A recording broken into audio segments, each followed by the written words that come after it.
because they all have limited space and limited quantity that they carry. This helped to manage the inventory and keep in stock based on the conversation, because the conversations were actually a leading indicator of the next period sales or the next day sales.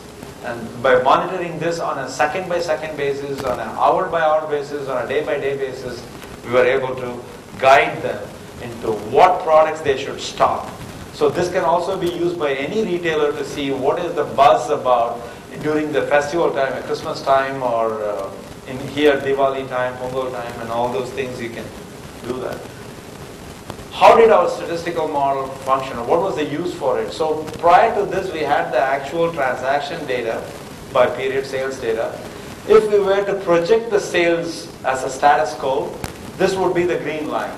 But because of our social media campaign, you see the red line and you see the incremental revenue that came because of the campaign.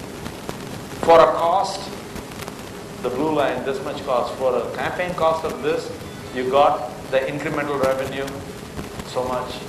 And this resulted in the 83% increase in ROI.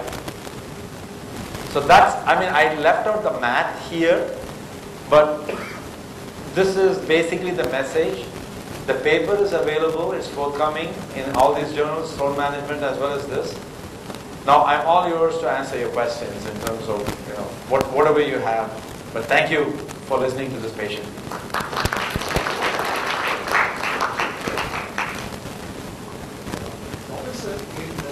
Social media monitoring tool.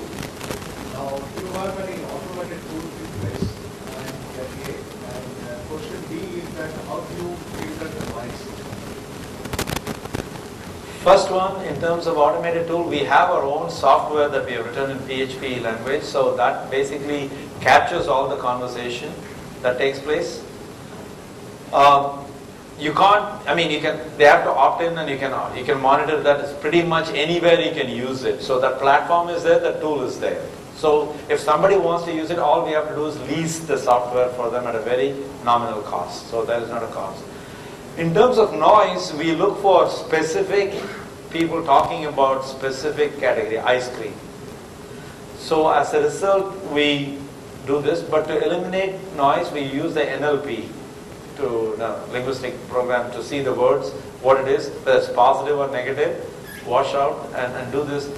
It is a learning tool, it's a learning process, but somehow we have been able to achieve a greater success by weeding out all those noises. Again, it's the more you are closer to the category, you can say what they're talking about. But it's, to our surprise, this was easily implemented. So it's, and I'll tell you, who are this army? Who is this army and who are these army people? They were college students. They were college students. This college is located next to the parlor in Matanga. It's Wellinger Institute. We recruited all the students as an experiment. So now I told you what really happened in one half of the story. The other half of the story is that we went to Wellinger. We looked at this. I was teaching 200 students there, lecturing to them on social media and CRM. And I told them, how many of you are interested in participating in this game? All of them raised their hand. So I looked at who will be effective. We predicted 12 of them to be most effective in converting the sales. What really happened? 11 out of those 12 were successful.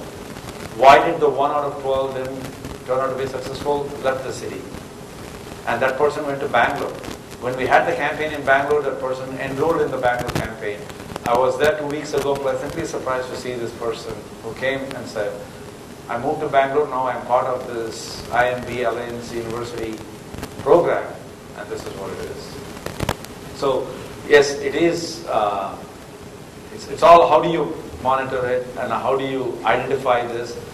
So what is our contribution to the discipline is the factors. If you look at these 15 factors, any of you can use these 15 factors to pick who should you use as a seed to spread the word about your new product or a new service. And we can tell you how far the message will go, how much sales you can get based on this prediction. So entire scientific evidence is buried under this presentation. But we wanted to attract a larger audience, so I kept it pretty much as an English version. But mathematics is there, I'm happy to share with you. Yes, sir?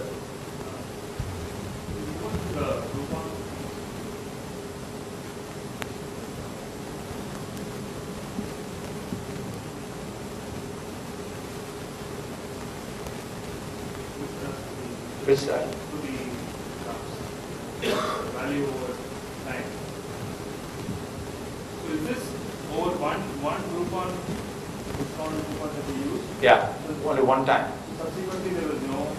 This was itself a disaster. Like one time they used, the next month they lost so much. The next period. But that Groupon was probably pitching saying, this is like what they said. This is like one time the acquisition will more than Yeah, Groupon tried to say that to them, but then they found that within a month, somebody goes to the restaurant every week to eat there, didn't come with, and when they went the next month, they told the service provider, hey, I didn't come because I bought a deal from the other Indian restaurant, other Lebanese restaurant. So they're looking for deals all the time, and this was a shocker. They never expected to even lose money after the next month. See, that is the catch there, that they thought all these people will be buying were new customers who are coming and buying this whole thing, and that you are just subsidizing them, but other existing customers will continue to come, so the overall profit will be still positive. But that majority of the customers are existing customers using the deal, and whoever was new just came for this deal and stopped coming after that because the deal didn't exist. Your expectation is valid. Probably, we all go through a higher acquisition cost, but this is regular visits that they go to, always looking for deal. For example, if you look at the car wash, you couldn't have offered anything else. If you look at it, it's a 140 consistent. Consistently they're coming, yeah. There's no upsell, cross-sell possibility there. You go for the car wash, so that itself is a disaster, that you cannot, there's no way to increase the revenue. See, if you say that with the car wash, if they can go and beautify the car in some other way or something, it's okay. There's nothing else to do in the car wash other than cleaning up your car. Unless I'm missing something of what you were saying. No, I was if we do, if they had offered, Groupon had offered another. So what would have happened is new customers would have come and they would have started like decreasing in, and this would have cost additional. See, how long did it take? This P13, P14, the same customers remaining, even for that batch, it took 16 months for them to break even. For the next batch comes, again there will be a shortfall after the month after the launch. That will take another 16 months from this, and if you add up these two losses, instead of losing 12,300, they would have lost $25,000. So the math wasn't there, the numbers didn't speak at all. It was a clear bleeding that everybody could see through this. That's why you saw this cartoon. I mean, this was something that we were fortunate to see this after our studies came out.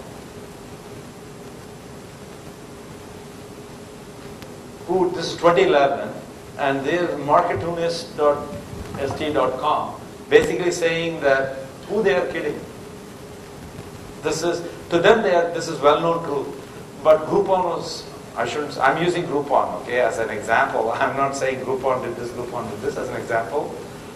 So that I'm not nailed, I'm vindicated on that. But it is more like, yes. But there is empirical evidence that repeat Groupon purchases by businesses has come down. Yes. I mean, one itself is a disaster. If they go back and again drop another coupon. No. So if there are businesses, the Groupon has seen, or any social buying site has seen, decrease in that first time Groupon. No, the small businesses don't continue to use Groupon. No, because it is too expensive to use that. Because you're giving pretty much a $20 value for $5. So they're giving away $15 right out of the gate. And when what you're selling for that $5 is a $10 item. I think what he's asking is the Groupon customer dropping out. Oh, the number of... so, see, this is what... And if you look at... Let's not take Groupon as such, like any example. But again, if you use Groupon as an example, they want to go with the IPO, and it got delayed so much because, you know, that whatever they are projecting as the number of customers that they are signing up and so on is not actually happening that way. And the revenue they were registering with them, they were reporting double the revenue. And so all those things, but today they issued a stock for 20, it is surviving there, but if you look at all the Wall Street analysts, they are saying that it's not a sustainable model. Yeah, the question he's asking is there empirical evidence of businesses dropping out after using the Groupon service? Yeah, yes. And that's a good question. I hope that the business, this is yet to come out, this study. It's forthcoming. So market doesn't know wholesale that there is a problem. So if I come and tell you, I'm attractive, come with me, and you come with me, and then you find I'm not attractive. So then I go to him, he doesn't know that you and me have met. That is what is happening. There is no spread of this message about whether it is working or not working, unless and until this cartoon out there which is making a mockery of that. And then our study will come in the next issue of Sloan Management Review. So then we now started talking to the media, and the video interview came now in the CBS. Slowly it is happening. So what Groupon has done now is to stop the bleeding. Yes, there is empirical evidence that they themselves report business is dropping. So they are now fixing all the things that we are saying how to fix it. Not saying wholesale, anytime you can use it on Tuesday or Wednesday. Not valid on buffet.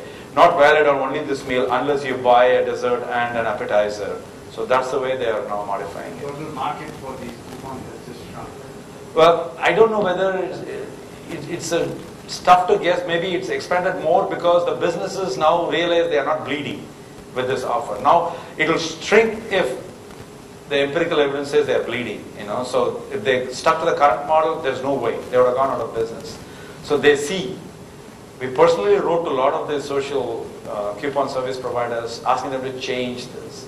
So that's where the whole movement. I mean, this is sort of my second or third talk I'm giving, bringing this to the public, basically here. And in the US, one time I presented to Google and WPP, as what is happening. But yes, so they're changing the model, and they're adapting more to the skydiving business, scuba diving businesses, not so much to pizza parlor and other things. Does it stop Google from entering the market? Well, Google is slightly different. I mean, they have a captive audience and they are fast learners. And we are closely working with Google also to help them launch it the right way. I mean, like in multiple aspects we are working. This is one of the things we are exploring to tell them. But the bleeding has stopped. But the Groupon or Living Social or anybody have realized that they cannot get anywhere with the current practice. They have adapted, looking at this, whatever prescription we have done, they are following that to a large extent now. Yeah, I mean, the customer side, okay, I would like to use this Groupon, but again, once you started all these small trips, I stopped on Groupon. Because the system is not possible, going from a certain time.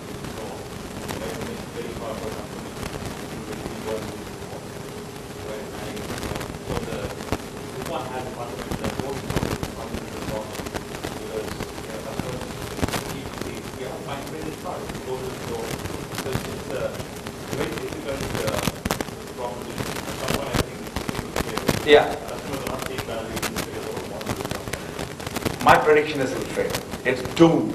This is like, I don't know, whatever it is, but it's got its limited lifetime. That's it. I mean, I know I'm going on record here, but I've said, because the model doesn't say, the analytics doesn't speak, the numbers don't say that it's sustainable. Well, against all marketing. Yeah, exactly. Can this be replicated in any other business like film business? You are hoping to be successful. So, Especially in film business. yeah, no, I know, good question. In the film business, if you take before the launch, you have the social media. What happens is the first day after that, we did this with the students. This was the time that one of Shah Rukh Khan's movie was released. My Name is Khan. That was released. So right after the first, we said that go and see the movie. This is something unique about this, and go and see this. Then, after the first day, mixed reviews. This also gave us a chance. Actually, you raised a very interesting issue. So there were people writing negative reviews about the movie, and there are some people writing positive. Prior to this, if you ask what is the power of a negative word of mouth, people would say it's 7 times harmful as a positive word of mouth. There is anecdotal evidence. But if you really look at, quantify this, today in the social media, for every one positive, there is one negative, they get neutralized. So the negative comments, unless it overwhelms the positive, they get neutralized, and so the damage is not there. So people say, go and see it, go and see it. And here is a product where there is a lot of subjective taste. So if I can say, if you're dealing with a product category with a Groupon offering and there's a lot of subjectivity, it doesn't work.